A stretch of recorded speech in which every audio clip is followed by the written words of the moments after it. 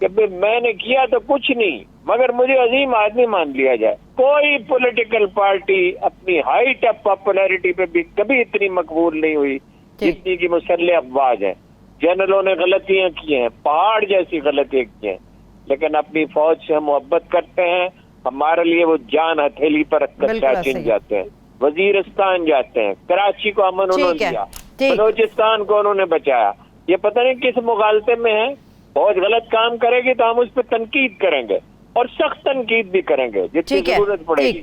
تو ہمارے بھائی ہیں, وہ کوئی ہمارے آقا نہیں ہے, مقدس گائے نہیں ہے. مگر یہ کیا سمجھتے ہیں کہ فوج کی تذلیل کر سکتے ہیں؟ اس ملک کو آئین نے نہیں جوڑ رکھا ہے, اس ملک کو فوج نے جوڑ رکھا. چلیے شہزاد چودھری صاحب سے ملے لیتے ہیں. ہارون صاحب اس کے اوپر کامنٹ ہی نہیں ہے. ٹھیک, شہزاد چودھری صاحب آپ اس پہ سر کامنٹ کریں گے, پھر ہم نیکسٹ کراچی کی اسٹوری کی طرف موو کریں گے.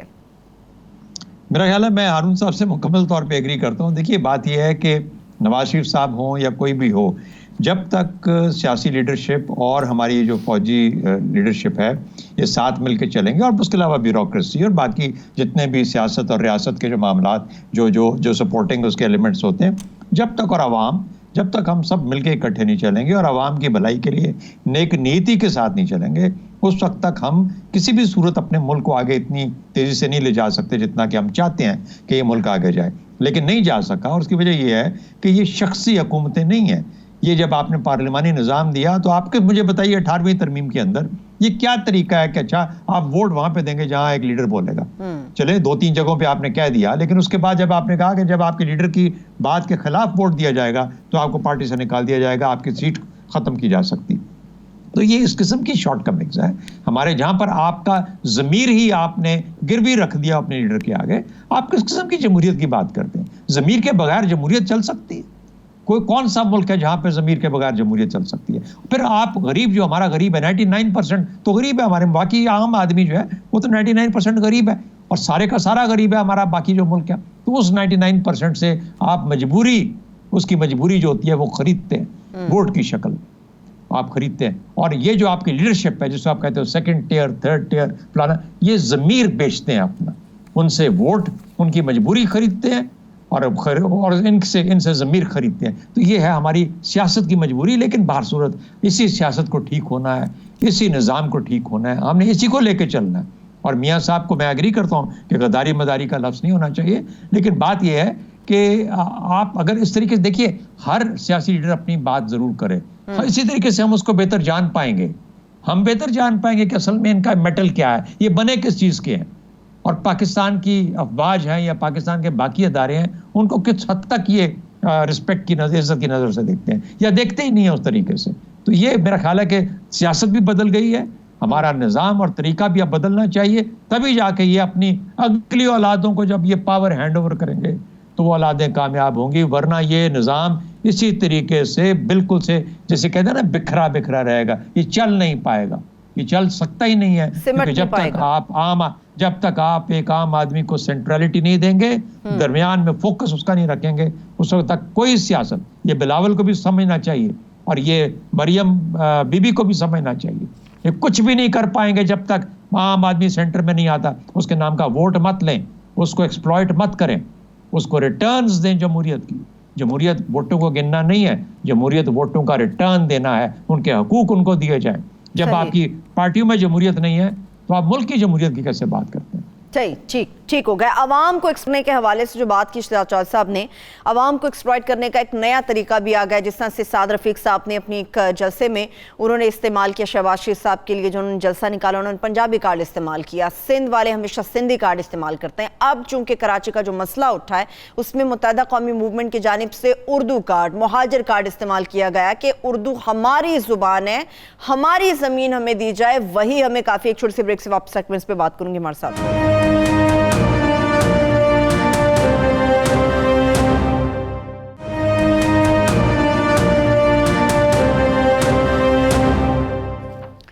Welcome back. ہارون صاحب, کراچی سے متعلق بات کو آگے بڑھائیں گے. شہزاد سعود صاحب سے جو میں نے کامنٹ لینا ہے ابھی باقی ہے. کراچی کے حوالے سے ہم بات کرتے ہیں. خالد مقبول صدیقی صاحب کہتے ہیں کہ ہم مہاجر ہیں, اردو بولنے والے ہیں, ہمارے آباء و اجداد نے اس ملک کے لیے قربانیاں دی, اپنے حصے سے زیادہ سندھ اور پاکستان کے لیے قربانیاں دی. اردو ہماری زبان ہے, وہ نہ ہو تو یہ پورا ملک گونگا ہو جائے گا, ہمیں ہماری زمین دی جائے, حق دیا جائے. یہ تو پھر لسانیت کی طرف بڑھ رہے ہیں ہم لوگ. کراچی میں تو پھر بد امنی پھیل جائے گی.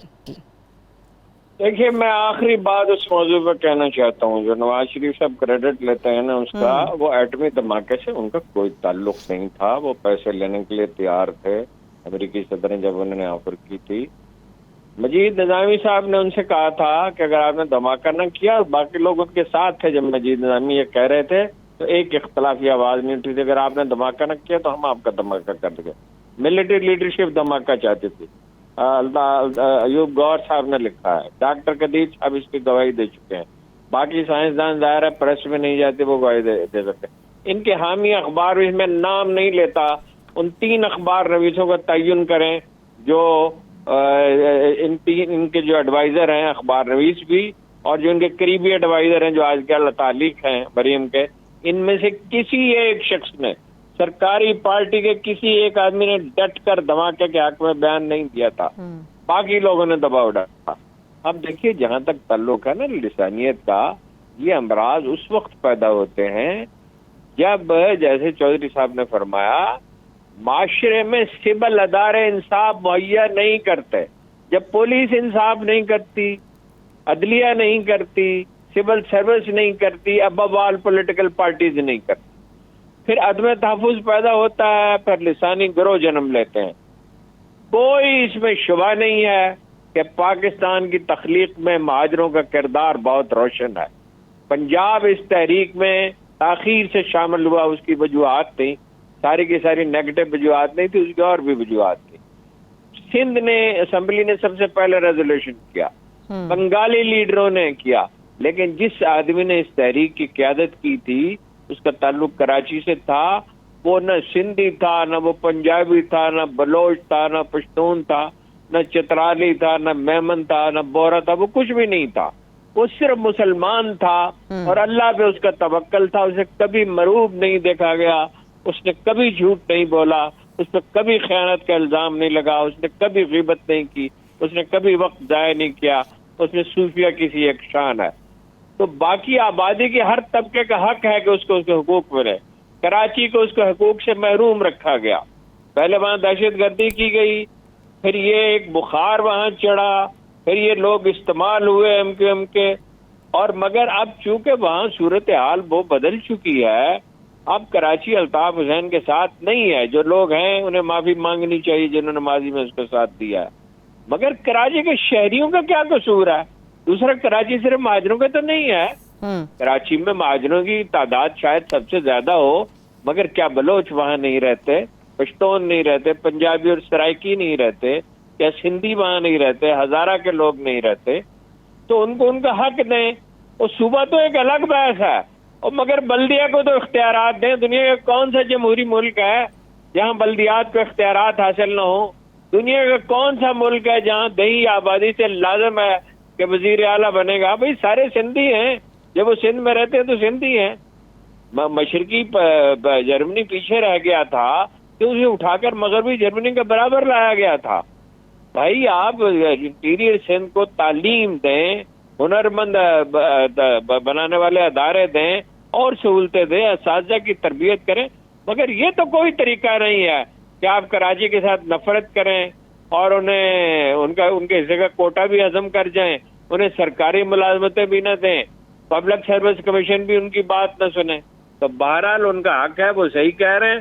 اور باقی ان کا یہ فرمانا سعید غنی صاحب کا کہ پی ٹی آئی بھی جناب ایم کیو ایم کی ایک نئی شکل ہے, افسوسناک بات ہے.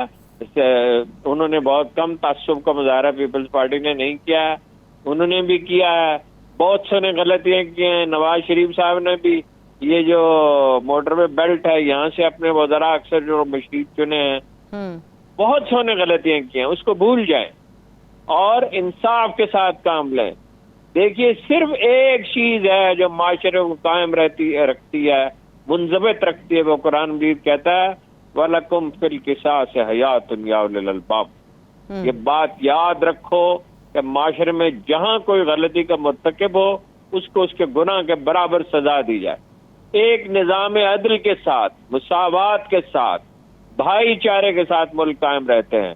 یہ طاقت کے بل پہ نہیں رہتے. زرداری صاحب بھی مغالطے میں، بلاول بھی، مریم بھی، نواز شریف بھی، اور عمران خان صاحب بھی بڑے مغالطوں میں مبتلا ہے.